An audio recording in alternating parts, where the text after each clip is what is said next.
चलो देखो इधर, अब ध्यान देना, तीनों विधि से चलेंगे, प्रतिस्थापन विधि से भी चलेंगे, अभी विलोपन से भी चलेंगे और वज्रगुणन विधि से। क्लियर है? ठीक है। अब यहाँ से तुम्हारा क्वेश्चन क्या है, 8x + 5y = 9 और 3x + 2y = 4। अब यहाँ से तुमको जो विधि समझ में आएगा वो विधि को जो है सो रेगुलर लेके चलोगे। एग्जाम में ये नहीं पूछेगा कि आप इसको वज्रगुणन से बनाओ या प्रतिस्थापन से बनाओ, ठीक है ना, या फिर विलोपन से बनाओ, ये चीज़ कभी नहीं पूछा है। पास ना, डायरेक्ट लिख देगा 2 इक्वेशन और बोलेगा इसको हल करो। तो हम चलते हैं प्रतिस्थापन विधि से। कौन सा विधि से? प्रतिस्थापन विधि से। पहला विधि हम चलते हैं प्रतिस्थापन, जो आप लोग को बताए थे हम। क्लियर ना? तो प्रतिस्थापन विधि से चलते हैं। प्रतिस्थापन विधि में क्या करते हैं कि ये 2 समीकरण में से में सबका ध्यान बोर्ड पे होना चाहिए। क्लियर है ना?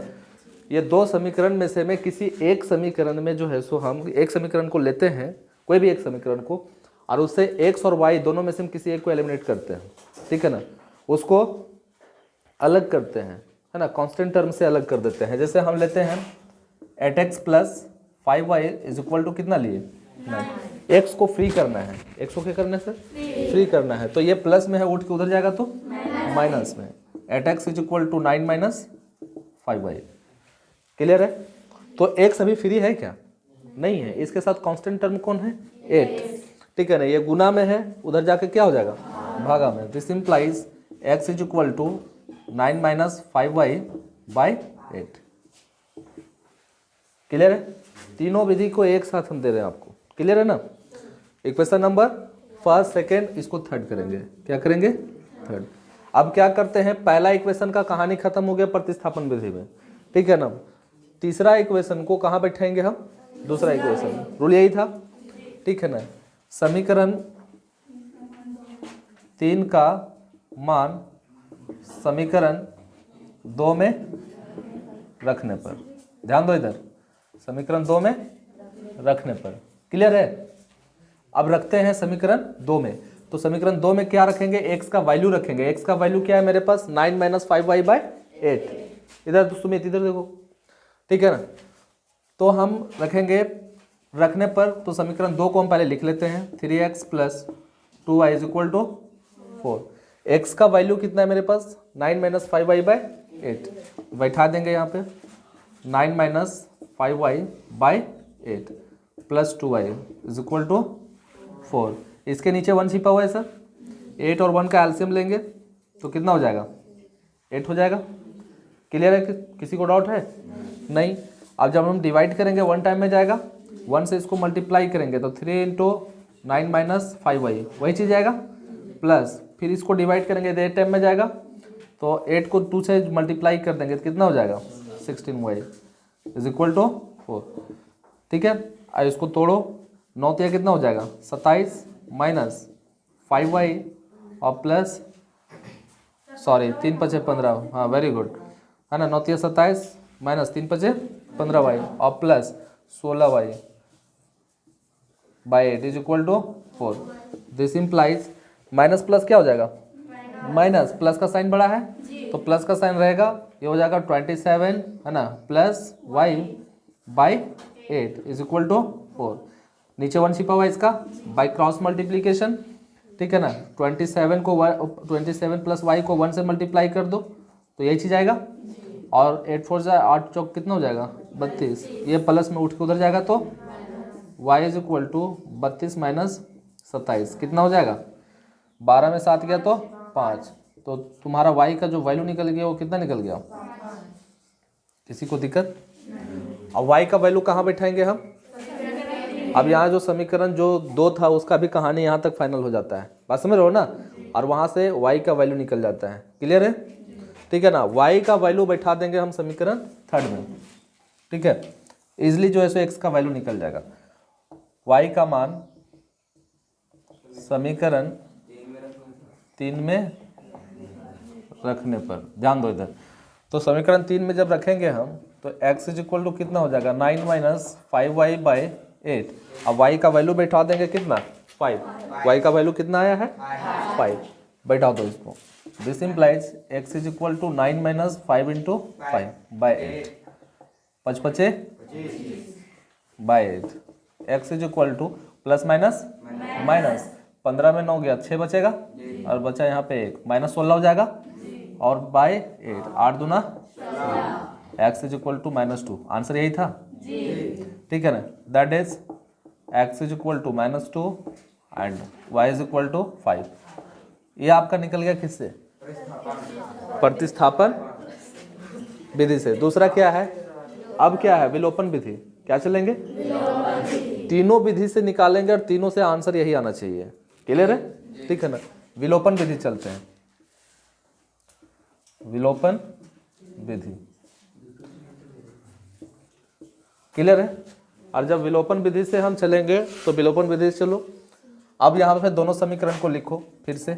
8x plus 5y is equal to 9, ठीक है ना, और 3x plus 2y is equal to 4। Equation number second. हमने क्या कहा था विलोपन विधि में? x और y दोनों में का जो कॉफिशिएंट है, दोनों में से हम किसी एक का कॉफिशिएंट को इक्वल करेंगे। एक के कॉफिशिएंट को क्या करेंगे? इक्वल करेंगे। अगर हम y के कॉफिशिएंट को इक्वल करना चाहते हैं, क्लियर है ना, तो यहाँ से देख लो कैसे इक्वल करेंगे। इसके कॉफिशिएंट से समीकरण 1 को मल्टीप्लाई कर देंगे और इसके कॉफिशिएंट से समीकरण 2 को मल्टीप्लाई कर देंगे। अगर y को बराबर करना चाहते हैं, x को बराबर करना चाहेंगे तो x के कॉफिशिएंट से 1 को मल्टीप्लाई कर देंगे और ये समीकरण 2 के x से x के कॉफिशिएंट से समीकरण 1 को मल्टीप्लाई करेंगे और समीकरण 1 के x के कॉफिशिएंट को समीकरण 2 से मल्टीप्लाई करेंगे। क्लियर है? तो हम y को जनरली इक्वल कर देते हैं, थोड़ा कम गुना करना पड़ेगा हमको, है ना। तो y के साथ क्या है? यहाँ पे समीकरण 2 में 2 है तो इसको 2 से हम मल्टीप्लाई करेंगे और यहाँ पे समीकरण 1 में y के साथ क्या है? 5 है तो इसको हम 5 से मल्टीप्लाई करेंगे। क्लियर है? अब यहाँ से देखो 5 दूना 10, 2 पचे 10। इक्वल हो रहा है ना? कोई दिक्कत है? इक्वल होने के बाद हम क्या देखते हैं? साइन देखते हैं इसका, है ना। दोनों जगह प्लस प्लस है मतलब सेम साइन है। क्या है? सेम साइन में घटेगा कि जुटेगा? घटेगा, ठीक है ना। अगर अपोजिट साइन होता तो जोड़ देते समीकरण को, ठीक है, वेरी गुड। तो यहाँ पे लंबा चौड़ा हिंदी लिखना नहीं है। First into second, first into two, first into first, समीकरण फर्स्ट को 2 से मल्टीप्लाई किए। अब हमको क्या करना है? माइनस करना है। माइनस का साइन देंगे क्योंकि सेम साइन है दोनों में, ठीक है ना। सेकेंड इक्वेशन को किससे मल्टीप्लाई करेंगे? 5 से। क्लियर है? लंबा चौड़ा हिंदी लिखने की जरूरत नहीं कि समीकरण 1 को 2 से गुना करके समीकरण 2 को 5 से गुना करके घटाने पर, ठीक है ना। चलो देखो 2 से मल्टीप्लाई कर देते हैं इसको। 8 दूना 16x प्लस 5 दूना 9 दूनी यहाँ पे 3 पचे 15x प्लस 5 दूनी 10y और 4 पचे 20। अब जब हम घटा रहे हैं तो सबका साइन चेंज होगा, ठीक है ना। साइन क्या होगा? चेंज होगा, ठीक है ना। ये प्लस कट के क्या हो जाएगा? माइनस, ठीक है ना। जैसे हम जनरली डिवाइड करते हैं, ठीक है ना, क्या करते हैं सर? डिवाइड करते हैं, ठीक है ना। तो साइन को क्या करते हैं? चेंज करते हैं ना। या फिर घटा रहे हो, मान लेते हैं x प्लस 2, है ना, को घटा रहे हैं 2x माइनस 3 में, ठीक है ना। इसको हम घटा रहे हैं, क्या कर रहे हैं? घटा रहे हैं। तो x प्लस 2 अब प्लस माइनस माइनस 2 है तो ये प्लस में था, क्या हो गया? माइनस हो गया, है ना। अब माइनस माइनस प्लस, है ना, ये प्लस माइनस में था, क्या हो गया? प्लस हो गया। तो जब हम इसको घटाएंगे तो उसका साइन क्या हो जाएगा? चेंज हो जाएगा। तो ये प्लस कट के क्या हो जाएगा? माइनस हो जाएगा। ये प्लस कट के क्या हो जाएगा? और यहाँ भी प्लस कट के कोई डॉट और प्लस और माइनस कट गया। अब 16 में 15 चला गया, कितना बचा? जो साइन कट गया वो कट गया, जो नीचे लिखेंगे वही साइन को लेंगे हम। क्लियर है ना? चलो यहाँ से देख लो। और ये प्लस माइनस माइनस 18 में 20 जाएगा, कितना बचेगा? -2। क्लियर है? आया था -2। तो यहाँ पे जो है सो आपका x का वैल्यू कितना आ गया? -2। अब x का वैल्यू किसी एक समीकरण में हम बैठेंगे, है ना। x का मान समीकरण 1 में रखने पर, क्लियर है। चलो समीकरण 1 में रखते हैं। समीकरण 1 क्या है? 8x plus 5y is equal to 9। This implies x का वैल्यू बैठाएंगे -2। 8 into -2 plus 5y is equal to 9।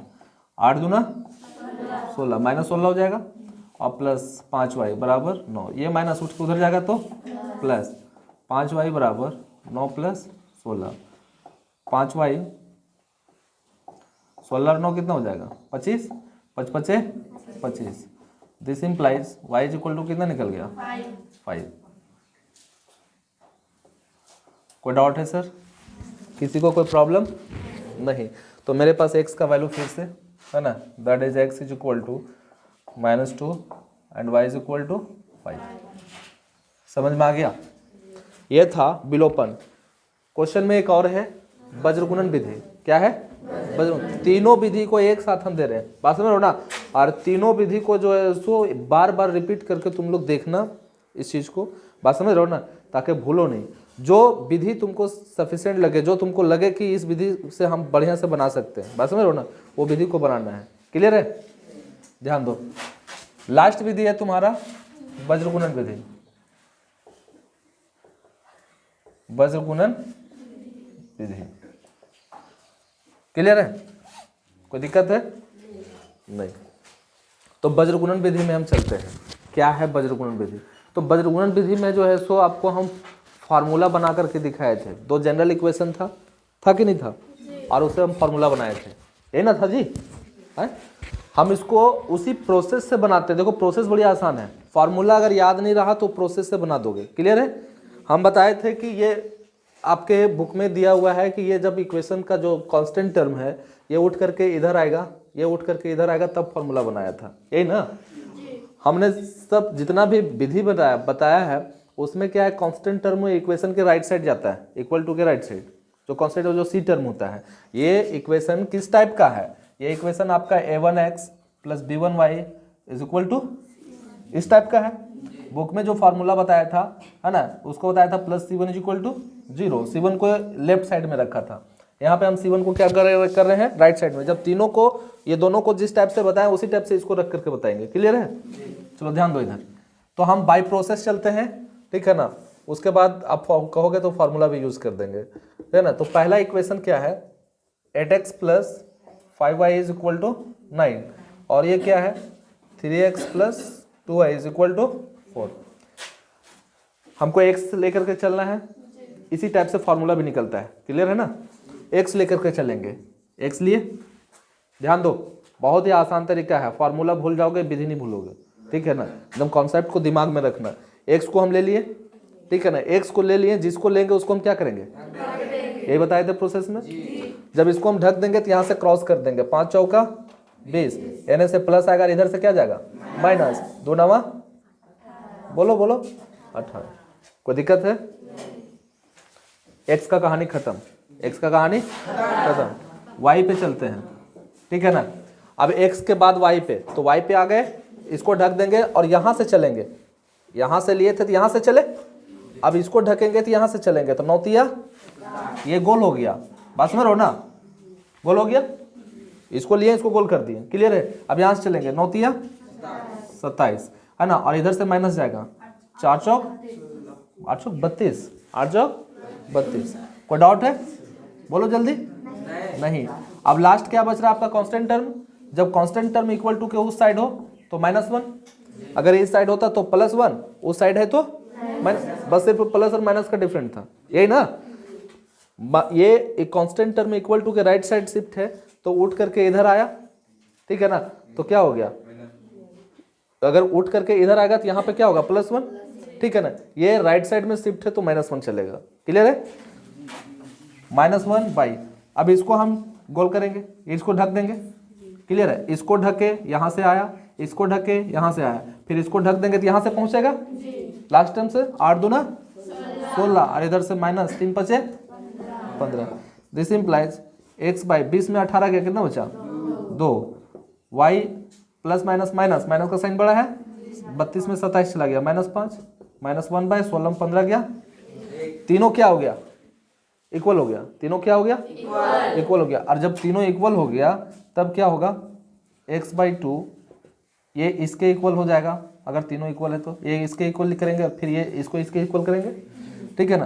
तो x/2 is equal to -1/1। So cross कर लो, x को 1 से x, अब प्लस माइनस माइनस, x बराबर -2, ठीक है ना? And y/-5 is equal to -1/1। So cross कर दो तो माइनस माइनस क्या हो जाएगा, y इज इक्वल टू 5। बताओ कितना आसान है, सबसे आसान लगा कि नहीं लगा? विद्यार्थी किसको प्रेफर करता है? विलोपन विधि को। इसको कहते हैं इंग्लिश में एलिमिनेशन मेथड। क्या कहते हैं? Elimination method. इंग्लिश बोर्ड वाले को भी समझ में आ जाएगा कि यह है क्या चीज। इसको कहते हैं cross multiplication method, elimination method. Elimination board नहीं है ना, सीबीएसई बोर्ड वालों को है ना, क्रॉस मल्टीप्लिकेशन मेथड। और ये आपका है जो प्रतिस्थापन है, इसको कहते हैं सब्स्टिट्यूशन मेथड।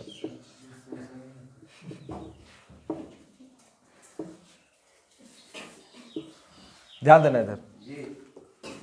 तो बताओ फॉर्मूला से आसान हुआ कि नहीं हुआ ये, है ना? अगर आप फॉर्मूला बनाना चाहते हो, ध्यान दो इधर, अगर फॉर्मूला से बनाना चाहते हो तो हम फॉर्मूला कैसे डिफाइन किए थे एक बार वहां चर्चा कर दे रहे हैं। क्लियर है ना? जो फॉर्मूला हम बनाए थे, ठीक है, ताकि ये भी तुम लोग को आसानी से समझ में आए। अब यहाँ पे फॉर्मूला एक्सप्लेन करते हैं, ठीक है ना? कर दे है ना? तो चलो हम फॉर्मूला एक्सप्लेन करते हैं किसका? वज्रगुणन का, इसका क्रॉस मल्टीप्लिकेशन का। हमने क्या किया था? ध्यान दो इधर, दो जनरल इक्वेशन लिया था, a1x plus b1y is equal to c1। पहले हम लिए थे इसको प्लस c1, या फिर इसको जिस तरीके से बनाए हैं उसी का फॉर्मूला एक्सप्लेन करते हैं, इज इक्वल टू c1। इसी इक्वेशन में है, ध्यान दोगे इधर, यही equation number first, equation number second, इसी फॉर्म में है। a1x plus b1y is equal to c1। दूसरा क्या है आपका? a2x plus b2y is equal to c2। हमने अगर x को लिया, किसको लिया? x को, तो x को ढक दिए, तो यहाँ से क्रॉस करेंगे, इसको हम ढक दिए। क्लियर है ना? ये गोल हो गया, तो b1 c2 हो जाएगा, और इधर से माइनस जाएगा b2 c1। y को लेंगे, क्लियर है? और जब y को लेंगे तो x, y को गोल करेंगे, y मेरा ढक जाएगा, ठीक है ना? तो फिर यहाँ से चलेगा, है ना? तो ये यहाँ से जब मल्टीप्लाई करेंगे तो क्या होगा? a2 c1 माइनस इधर से जाएगा a1 c2। क्लियर है? इज इक्वल टू के उस साइड है, क्या होगा? माइनस।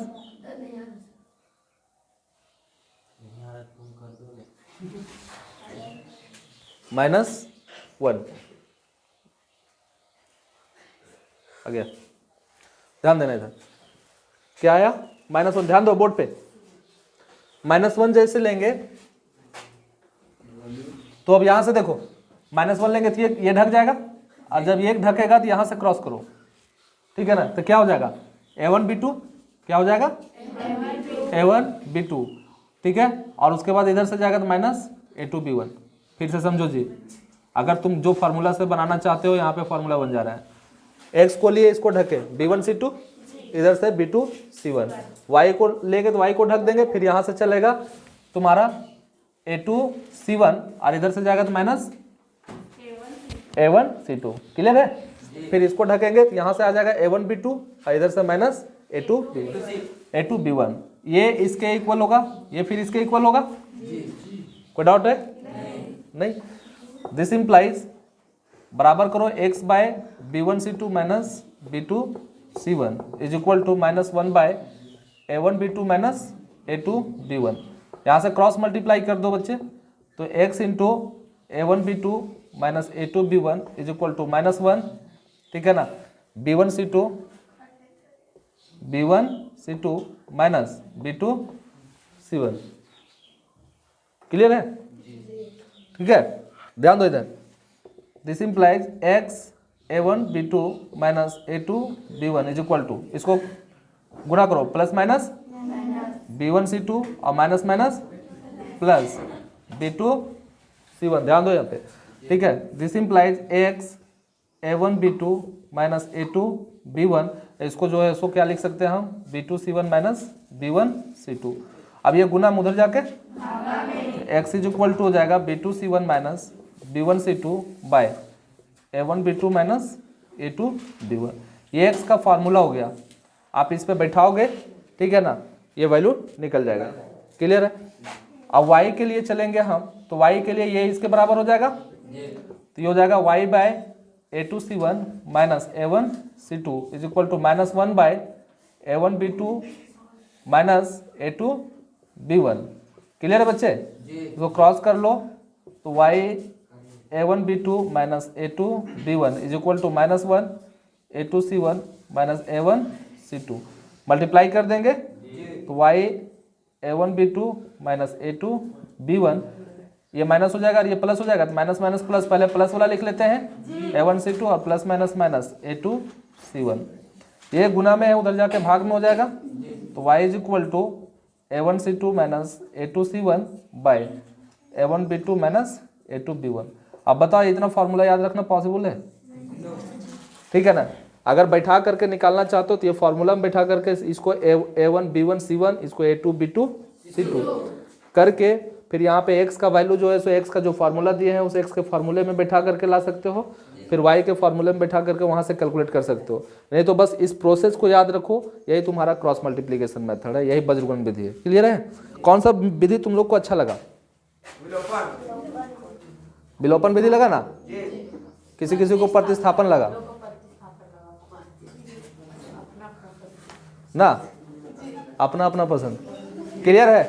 तो तीनों मेथड तुम्हारे सामने है। क्लियर है ना? अब तुम जिस मेथड से चाहो उस मेथड से इसको बना सकते हो। क्लियर? कोई डाउट? किसी को कोई प्रॉब्लम है? आज के बाद एक मेथड सिर्फ चलेंगे हम, विलोपन विधि। क्या चलेंगे? विलोपन विधि। ठीक है ना? और इससे जितना जो भी है प्रॉब्लम आगे सब सॉल्व उसी से करेंगे, अब विलोपन विधि से। इसलिए विलोपन विधि को बढ़िया से कर लेना। ओके?